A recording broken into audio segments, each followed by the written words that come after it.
তাইজুল ইসলাম আর তানভীর ইসলাম এই দুজন একসাথে মিলে দেখালেন ঘূর্ণি জাদু। এদের যুগলবন্দিতে প্রতিপক্ষের 9 ব্যাটার দিশেহারা হয়েছে। গুলশান ক্রিকেট ক্লাবকে উড়িয়ে দিয়ে ঢাকা প্রিমিয়ার ডিভিশন ক্রিকেট লিগে দাপুটে জয় তুলে নিয়েছে মোহামেডান স্পোর্টিং ক্লাব।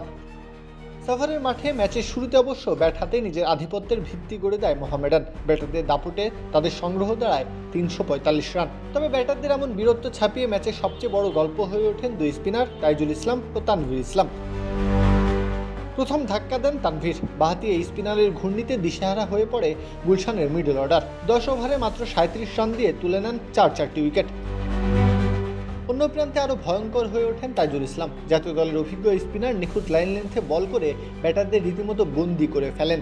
একের পর এক উইকেট তুলে নিয়ে গুলশানের শেষ প্রতিরোধটুকুও ভেঙে দেন তিনি। 9.1 ওভারে মাত্র 26 রান দিয়ে শিকার করেন 5 উইকেট। আর তাদের এই স্পিন জাদুতেই মাত্র 59 রানে 8 উইকেট হারিয়ে বসে গুলশান। শেষ পর্যন্ত 108 রানেই থেমে যায় তাদের ইনিংস। প্রত্যহ কাব্য, খেলা 71।